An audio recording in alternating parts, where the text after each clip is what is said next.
So this is what we're going to do. I just want to go around the room, understand what do you think will be the most valuable things out of this session. You know, what are the 2 pointers that you believe that we should talk about, us as this group, that will help us understand this entire, what I want to call a mobile revolution better, right? And just to substantiate my claim of we going through a mobile revolution, we have about 10 to 15 million storefronts in India, right? So most of them being, very small shops, hutties as we call it in north of India, and run by people which are 1 to 5 employee organizations, right?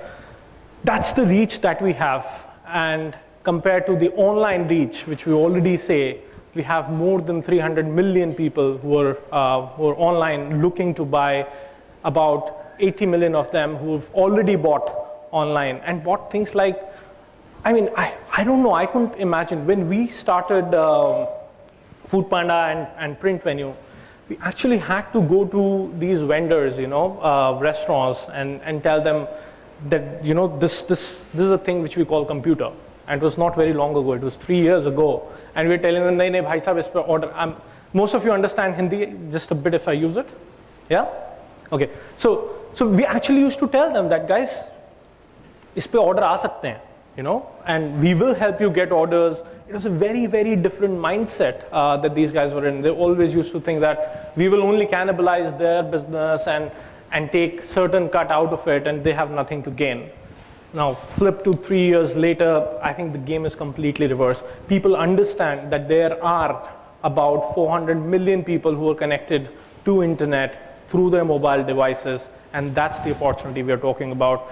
For us specifically, we're talking about food industry, which is 300 billion in size, and 15 to 20 billion of it actually being delivered at your home, right? So I have no doubts in my mind that we are still at a cusp, we are still beginning, we are still scratching the surface on what is going to be a mobile revolution. And I don't even know how to define mobile anymore, Is it actually just the phone? Is it the watch that I wear? Is it the tablet that I carry? Or probably with the new MacBook, what, right? So I think those old definitions are in a very fluid, fungible state. But what we know is that people now want information on the move, right? What we know is that people want to consume both content and as well as they want to buy, they want to transact, they want to interact all at their leisure and while they are on the move so that they don't have to waste time. And that's the biggest advantage of convenience that this entire platform of m-commerce and e-commerce formally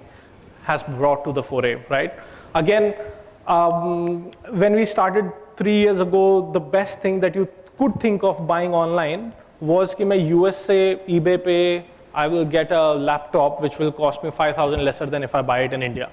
That was my definition, which changed with the likes of Myntra, Jabong, Flipkart to buying it in India and buying the fancy fashion bag because it will come to me 500 rupees cheaper again. To today, I don't know, I think it's the device that we use the most, What was the last device that you used just before this? Or what will you do right after this session? Yeah? Leaving the guys who want to run to the loo, most of you will actually be picking up your mobiles and texting someone. Right before I came on the stage, I wrote, hey sweetheart, getting into the session, talk to you later. And I sent it to 3 people. Yep. So that's how mobile you are these days. That's how connected you are, and that's how on the go we are. And that's really what I think is going to transform this entire, and it's not going to remain the status that it is. We've moved a lot, and I think we have the potential to move far, far more. We tried with retail beacons, localizing data and localizing connections. We are trying, now we have individual personalized pushes and whatnot. So I think this revolution is still at its very cusp. It's its very start, and it's going to make something completely different. Yeah. So with that broad outset, I wanted to understand, are there any specific questions that you think we as a group should address, and open the floor? Anyone?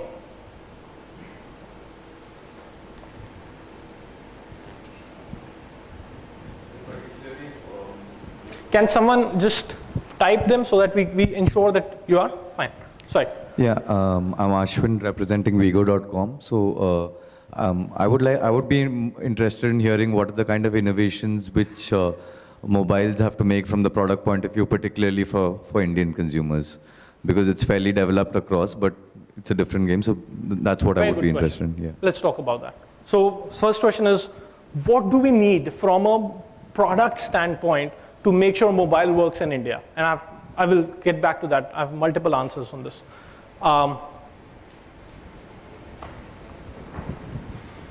Can I just come down? Sorry, I don't like this. Yeah. Hi, I'm Rahul from DoubleClick. So I wanted to understand what's your take on app-only models? App-only models. Good question. Would a mobile website not be enough? Yeah. Are you from Times of India? No. I'm from DoubleClick. Just kidding. Sorry. Other questions? Yeah. Thanks. I'm Prav from DoubleClick. I have a question around, you mentioned that you're talking about personalized messaging. How are you factoring user privacy in those scenarios? Personalized messaging and user privacy. Okay.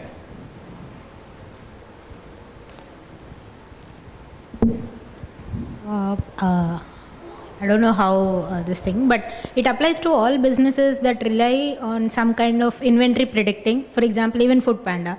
You take an order from somebody, assuming that this order will be available with somebody else. So it is kind of an inventory, some algorithm that predicts the inventory and predicts the demand as well as predicts the inventory, right?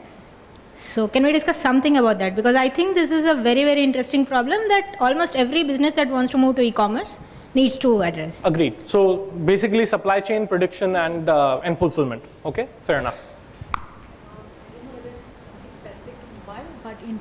But in terms of you're responsible for somebody else's delivery, and in that sense, how do you manage that aspect? It's something, if you have time, I think that would be something which would be interesting, because I'm in a very similar situation. Okay.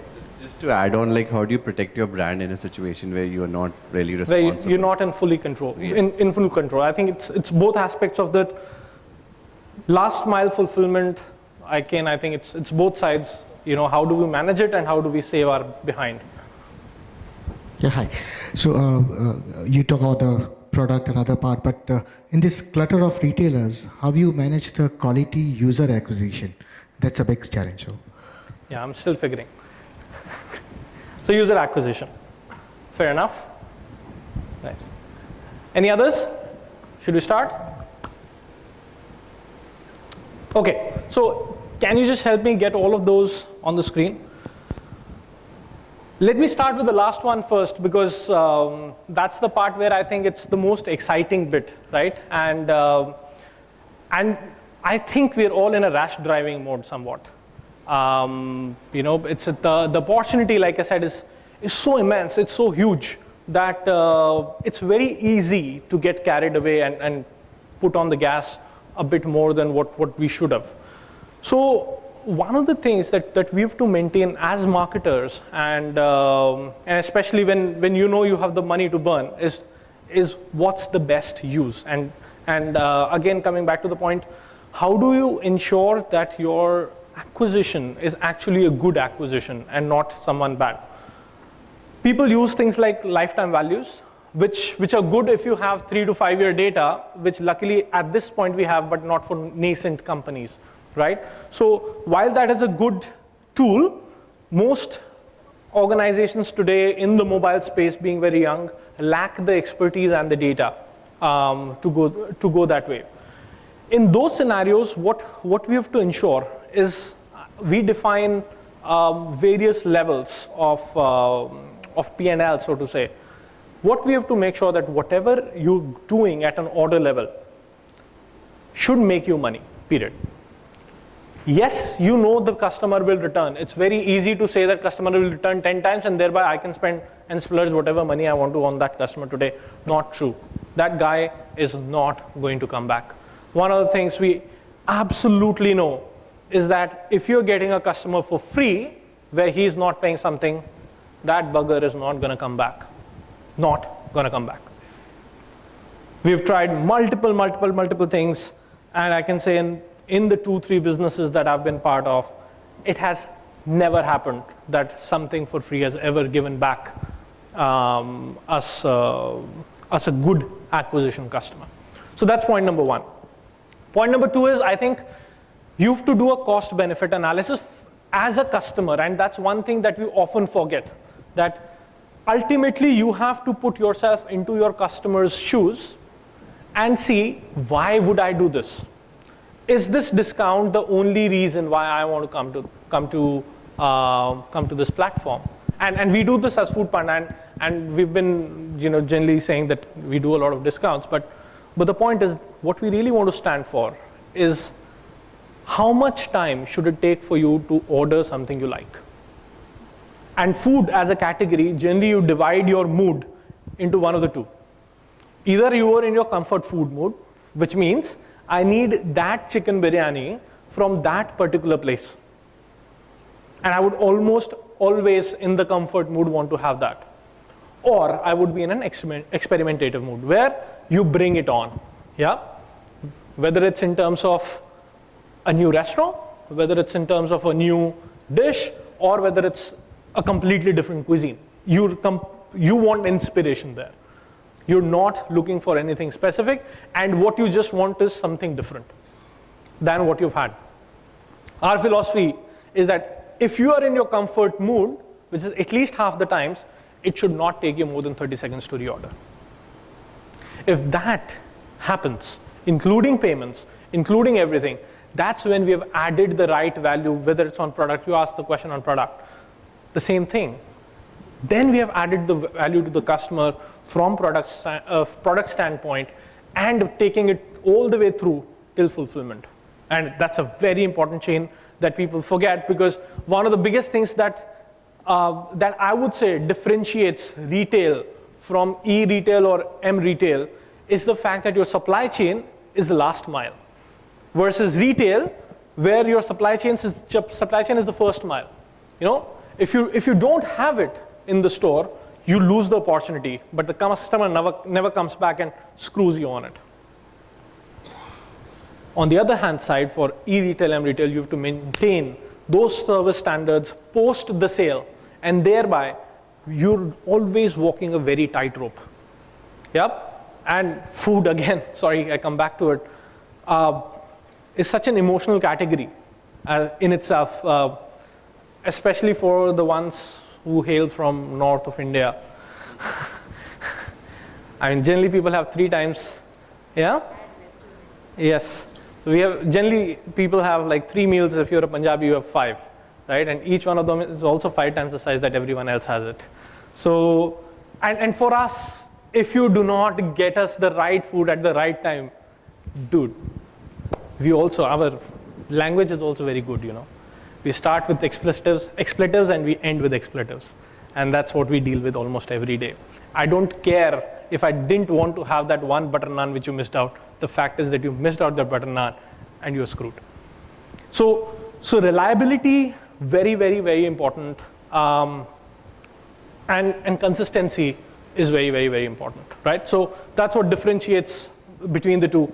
Coming back to your point, you have to maintain that every acquisition is only a quality acquisition if, one, you start smart, you're not splurging money, and then you see it all the way through, starting from product to fulfillment, and make sure that you give the customer the experience that he comes back to you. And that's at the end, that's what matters. It's easy to get customers, very difficult to hold on to customers. Yep, I hope that answers your question. I want to take the product part second, because I think that's other thing that people very easily understate and miss out. The definition of having a good product, whether app only or app and mobile, app and web, has somehow changed to looking sexy.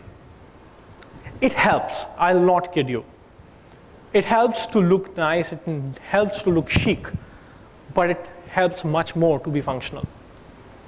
And that's one thing that I would want to kind of leave here, that while we think about how to do it, how to make it look best, it's very important to know where and predict exactly where my customer wants to be. Which means if I blindfold you today and say order on this mobile, where does your hand go? I don't know. Maybe right if you want to go ahead, maybe cancel if you want to see more options. I don't know. But the point is, have we done that test? Have we really thought about where my customer wants what? Second, I think, again, customization. One of the things which I think, or the biggest things that I think Snapdeal has done very different. Anybody from Snapdeal here? They're joining tomorrow? Good, I can say this now. Is the multi-language. Where is the war going to be? Today it's in Mumbai, Bangalore, Delhi, Hyderabad, Chennai, for some people even Kolkata, but for most not, right? The war is going to be in the next set of towns, and people, next set of towns. And their language plays such a big barrier, it's not even funny. We talk about 400 customers, and and that's only 400 people on mobile, internet, and that's only going to increase. It's going to increase because 4G is coming. It's going to increase because our hardware costs are coming down like crazy. I mean, when could I imagine of getting a 4G phone in $10,000 from a Mi or from a Motorola, right? We've come to a point where the hardware costs have come crashing down. Softwares are practically free. So it's bound to increase. But most important reason, again, for the guys who are from north of India, the most important reason why the smartphone penetration will increase is because Mrs. Khanna ke paas bhi to iPhone hai. Very simple. Fashion. Wait for it till Jabong starts selling mobile phones and not only accessories. Yeah? It is bound to increase. But where is it bound to increase? Would my mom understand and order on Food Panda? That's one test that I always give her and make sure that, I learn from what she's doing wrong. Number one, again, knowing on the product side, knowing your customer, and it's very different from what a person in US will do, Again, giving this a bit of color, most sites that you will have in US will be fairly straightforward, direct communication, right? Leading you from use cases to potential options to your final product. Doesn't work in India. Try it. You'll screw your entire conversions. We've tried it multiple times. What works in India is give us a laundry list. One good example, if you go to the Print Venue website, the first tab actually says all products. It's after a lot of experimentation that we reached that point, because anything else simply wouldn't work. People don't want to search. The progressive people now, right? So the guys that we add now, they want to get inspiration, and they get inspiration not because they have something in mind, they get inspiration because they want to see everything on the table and then act accordingly. So that's one point. Second point, which I already made, and I'm just now summarizing and completing it, is around language. And third and most important point is, again, if you are a service model, fulfillment, how do you tie in the fulfillment into your product so that you communicate most with the customer? Yeah? So those will be my 3 points on what needs to happen differently on product point of view. Now answering Times of India. App only is still a bold move, according to me, right? It's no secret anymore that anybody from Flipkart here? Myntra, Flipkart? They're all coming tomorrow. What am I doing here?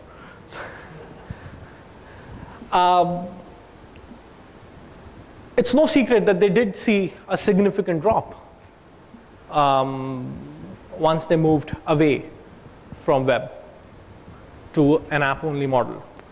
There is pros, the fact that you have much tighter control over customer. You can control the experience much more. You have only one platform to maintain for most of the guys who are starting new and still want to curtail costs. But at the same point, you're definitely alienating a complete set of customers for you, number one, because not everybody is very comfortable with apps. And research shows that on average, people do not want more than 15 apps on their phone. If they have more than 15 apps, they just get lost in the sea. So while app only is a fantastic dream, the point is how much engagement can you keep with those guys? And thereby, when you actually need the product, what do?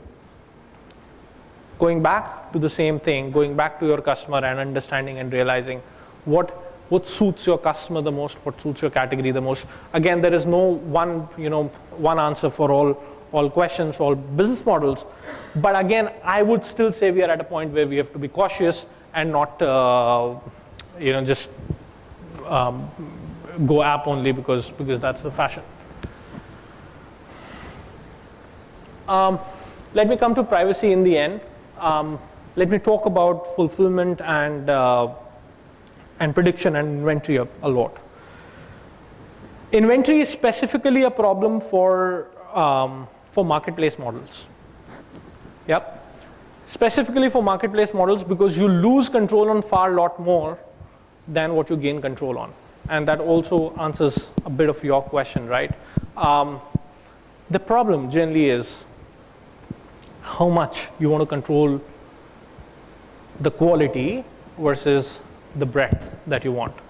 And kid me not, if you go onto a solid getting the restaurant on board spree or getting the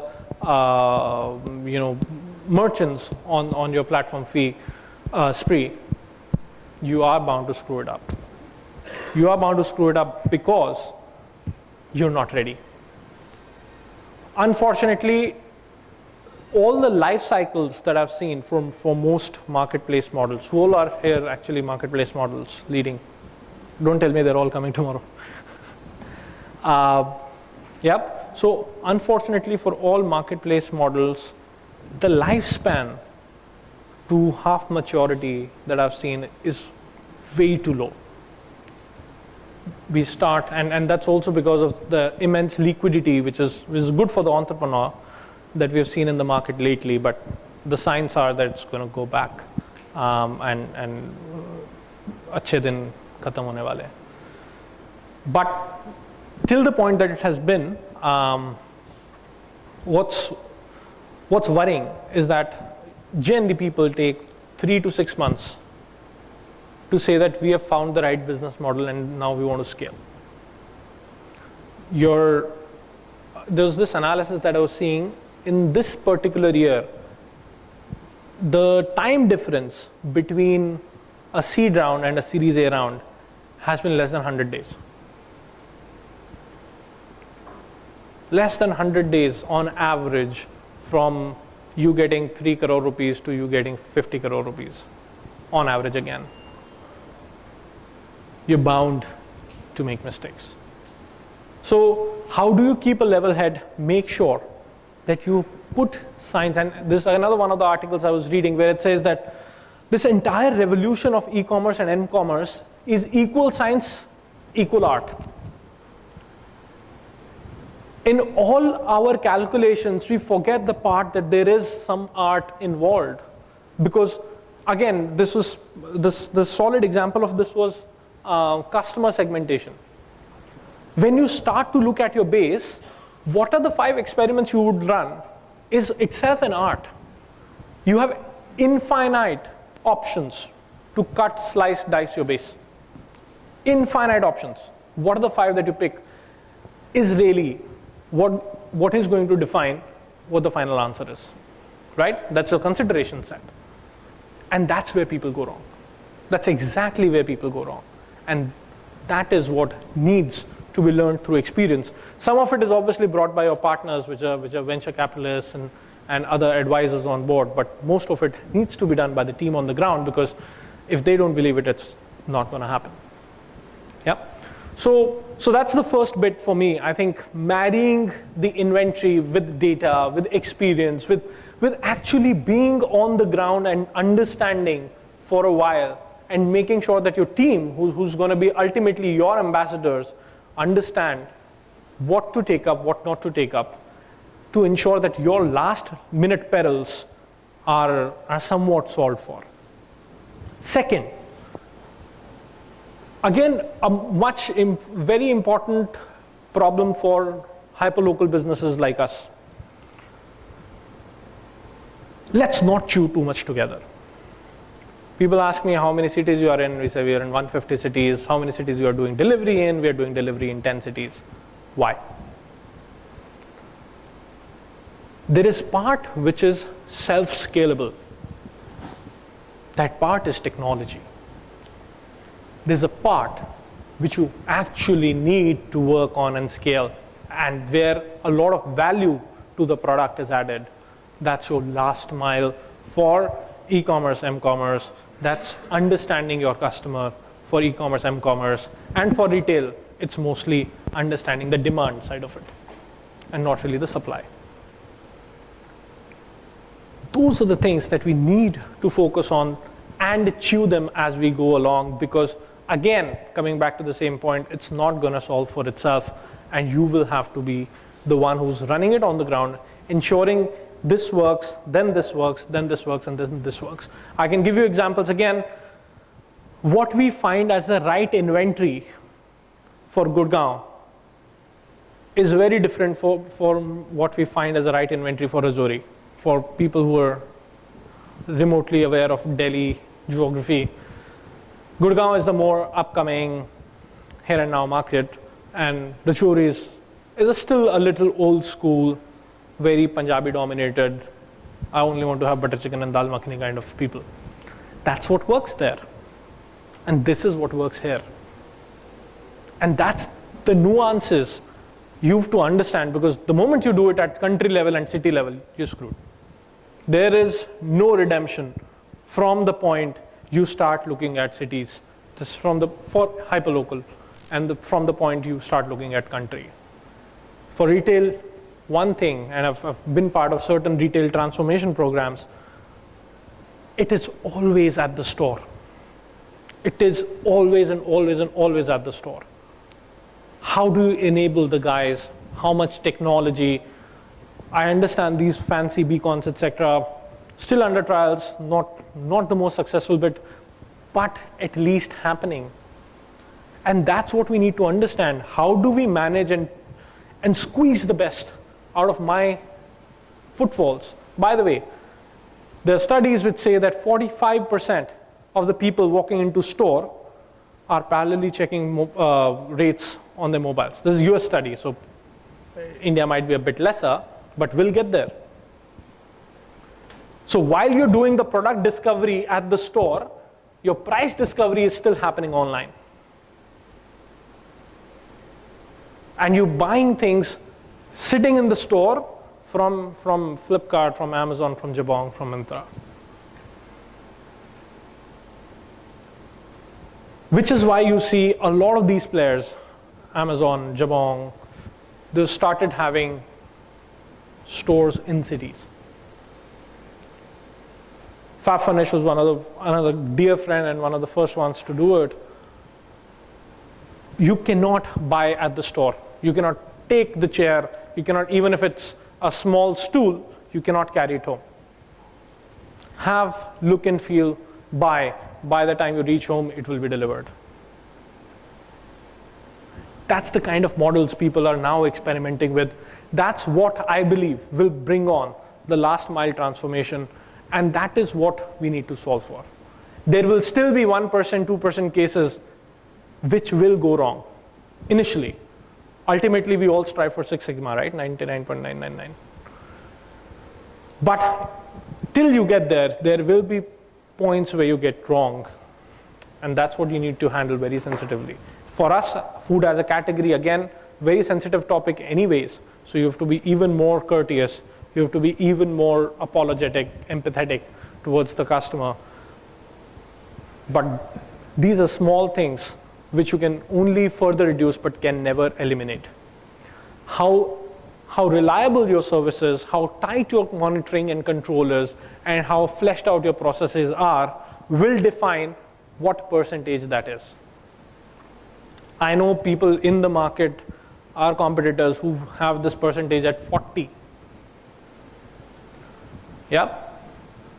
But that's what experience, process, everything, talent, people bring together to a very, very small percentage for you. And lastly, I think I would also touch on the topic around privacy, because that's a more broad-based topic and not only about m-commerce or e-commerce. I think in retail as a whole, every time I sign up my contact details at the Van Heusen store, they bug me to death, right? So I think we have to understand this definition far beyond what we understand it today, right? How much is too much is generally my question, right? It's very easy to say that we do not use your data and we do not give it to third party, and thereby we maintain the privacy. I don't know how much is too personal. Is it too personal that you know that I have sandwich every Wednesday and thereby send me a sandwich message next Wednesday? I don't know. It does certainly send the bells ringing for me. Or is it too personal, or is it too impersonal to be saying that you've had, different 5 cuisines for the last 5 times, maybe you want to try a 6th one, here is it for you. I don't know. How much of it is data, how much of it is privacy? It's a very, very, very tightrope again. And the only thing that can help is your self-conscious as marketers, right? Basics are generally protected because they are black and white. You do not share data, you do not want to spam people, even for the guys who want to, who have signed up with you, you do not generally send more than 1 to 2 emails a week. If they opt out, you actually say thank you so much. Those are the basics which I hope everybody still continues to do. But it's not the black and white which is the problem, it's generally the grays which turns out to be the problem. And those grays are the examples that I took, right? How much data do you use? How much into the accounts do you get? Even if, and again, it's the classic example here is Google, right? They say no eyes see your email, but my bot knows everything. Anybody from Google here, sorry? Good. So these are the only people you had today, right? Yeah, no, friends. But, it's for me, this is the perfect gray, because technically it's fine, but I'm sure I'm not the only one who's bringing out these. Yep, so again, I think the biggest question we all need to ask ourselves as marketers is what would I be okay with in general, and how much is too much? For me, that's the big question to ask on the privacy side. And if we are fairly certain that we walk the ropes within those boundaries, it's okay. Good. If no other questions, then thank you so much. I hope you guys made some sense of what I said, and was lovely. Thank you.